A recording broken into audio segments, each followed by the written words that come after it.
Patrick Roger, Cécile de Minibus. Il est 8h49 ce matin. Comme tous les matins, nous répondons à vos questions, des questions santé avec le professeur Jean Sibilia, doyen de la faculté de médecine de Strasbourg. Bonjour Jean. Bonjour. Dans un instant, on reviendra sur les tests et cette grande interrogation, et puis sur la façon dont notre corps se défend face au virus. Et avec une question ce matin au 0826 300 300 avec Marie qui nous appelle du Gard. Bonjour Marie. Bonjour Cécile. Votre question au professeur Marie, on vous écoute. Oui, bonjour professeur. Voilà, il existe des tests nasopharyngés, il existe le test sérologique et également on entend très peu parler du test salivaire. Il est indolore, le résultat n'est connu en 30 minutes environ et je voudrais connaître l'avis du professeur sur ce sujet. Pourquoi en parle-t-on si peu ? Merci, eh bien justement, Marie. vous voulez l'évoquer dans quelques instants. Allez-y. Exactement. Merci Marie pour la question. Oui, c'est une très bonne question. On en parlera dans quelques minutes. Le test salivaire se fait sur la salive qui est dans la bouche, qui est un produit, qui est un liquide qui est moins performant pour contenir le virus que le liquide des fosses nasales. En fait, ça a été comparé. Donc, on a plus de capacité à détecter le virus au fond des fosses nasales. Vous savez, où il fait bien chaud, bien humide, où le virus va répliquer facilement, que dans la salive, parce que dans la salive, vous avez plein d'enzymes, vous avez plein de choses qui dégradent en fait les virus, c'est presque fait pour d'ailleurs.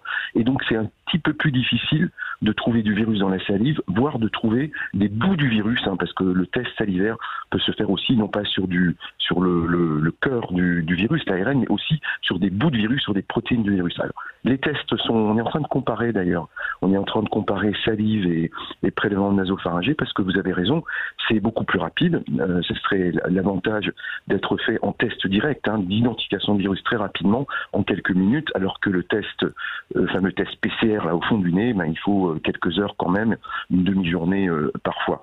Donc vous avez raison, on est en train de regarder, je pense que vous savez qu'il y aura certainement de très très très grands développements technologiques pour le diagnostic le plus rapide et le plus direct du virus. Je pense qu'on est on part avec les outils du début, mais il y aura à l'évidence encore des évolutions importantes dans les prochains mois. Merci beaucoup Marie de nous avoir appelé. Justement, professeur, comment justement on va détecter le virus chez les populations aujourd'hui ?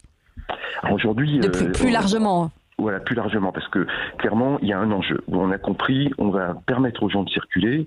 Et si on veut permettre aux gens de circuler tout en respectant les mesures barrières, bien évidemment, on pourra en parler à une autre occasion, il va falloir être capable de dépister ce qu'on appelle en masse, c'est-à-dire de détecter tout sujet qui pourrait être porteur et qui pourrait disséminer secondairement le virus. Alors, c'est compliqué pour deux raisons, parce que d'abord, il faut du dépistage en masse, c'est-à-dire beaucoup de tests, mais aussi beaucoup de testeurs, beaucoup de machines. Vous voyez, il y a toute une infrastructure autour du test en masse. Il ne suffit pas de faire le test et de l'analyser.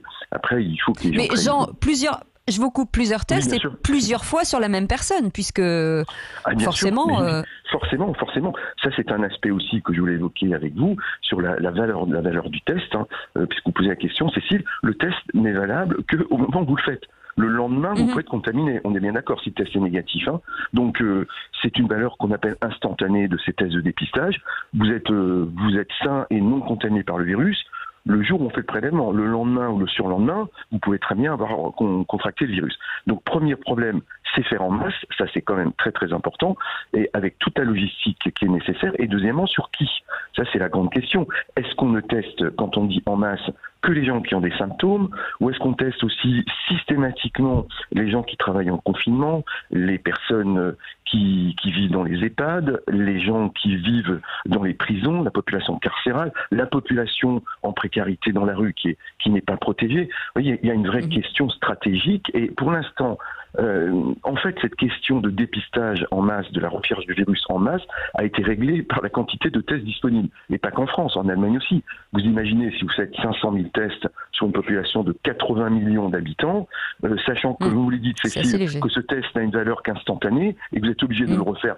Quelqu'un peut très bien, sur un mois, devoir être testé 3-4 fois. C'est pas inenvisageable.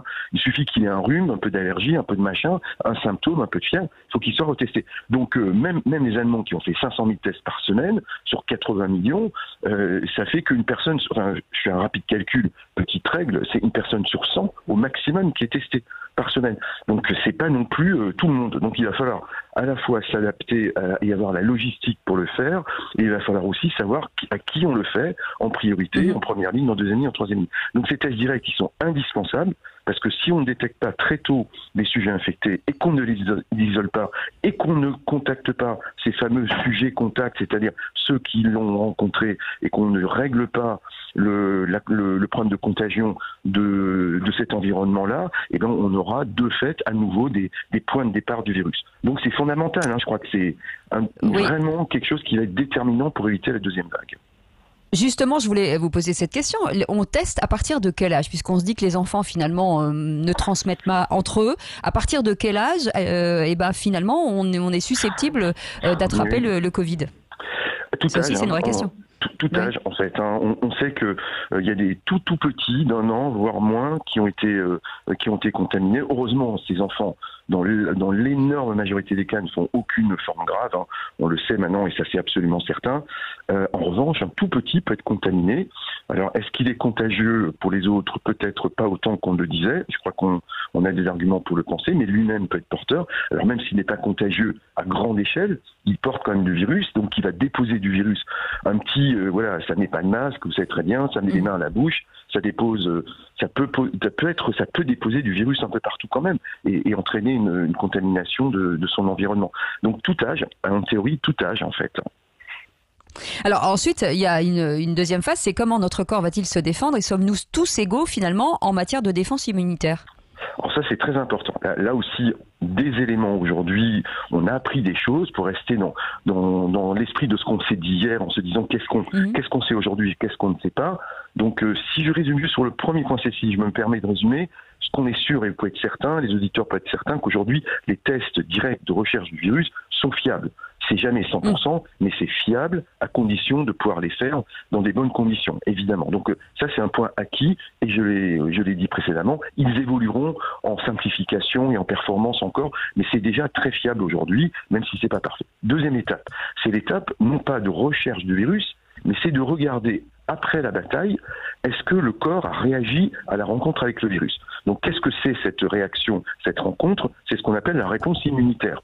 Simplement, votre système immunitaire, il est fait pour nous défendre. Donc, il a capté le virus, il a repéré le virus, il l'a en partie consommé, digéré, fait disparaître. Et en réponse à cette agression virale, le corps produit certaines substances. Et ces substances, il y en a 2 grands types. Vous avez des globules blancs qui s'activent, ça c'est très important pour détruire les virus. Et deuxièmement, vous avez des cellules qui produisent des anticorps. C'est 2 types de défense. Hein. Les globules blancs qui viennent manger le virus et le détruire, et les anticorps qui viennent l'enrober, le neutraliser. Donc ce qu'on regarde avec ces fameux tests sérologiques, sérologique veut dire anticorps. En fait, donc c'est des tests anticorps. Donc on va regarder la réponse anticorps des sujets qui ont rencontré le virus. Un grand intérêt, 2 intérêts, mais un grand intérêt, c'est que ces tests-là permettent de détecter les sujets qu'ils aient fait des symptômes ou pas. Parce que vous doutez bien que les tests directs, quand on recherche le virus, on va le rechercher d'abord chez les gens qui ont des symptômes. Donc tous les fameux asymptomatiques, qui correspond à peu près à 30% des porteurs de virus, ceux-là, comme ils n'ont pas de symptômes, on va pas les dépister, on va pas les frotter. Alors que les anticorps détectent la rencontre avec le virus, que vous ayez fait préalablement des symptômes ou pas. Donc ça vous donne une idée de ce que le virus a fait dans la population. Vous avez vu le chiffre annoncé hier par Pasteur, qui est un calcul, c'était pas une enquête, c'est un calcul qui dit que en France, c'est moins de 6%, ou autour de 6%, selon les régions beaucoup moins, de gens qui ont rencontré le virus. Ce qui est une bonne et une mauvaise nouvelle, comme on l'a dit déjà. Bonne nouvelle, parce que ça veut dire que le système de soins va résister à ça, mais ça veut dire qu'on a quand même eu 20 000 morts sur seulement 6% de la population française touchée. Donc je vous laisse calculer très simplement ce que pourrait donner en nombre de morts une atteinte de la population entre 60 et 80%, puisque on sait que le virus disparaîtrait que dans ces conditions-là, dans l'état actuel des connaissances. Eh bien, merci beaucoup, Jean Sibilia, pour ces réponses. Bien sûr, on aura d'autres questions à vous poser demain. Doyen de la faculté de médecine de Strasbourg, merci d'avoir été avec nous. Merci à Marie pour sa question. Et on revient dans un instant. C'est le Grand Matin Sud Radio. Il est 8h.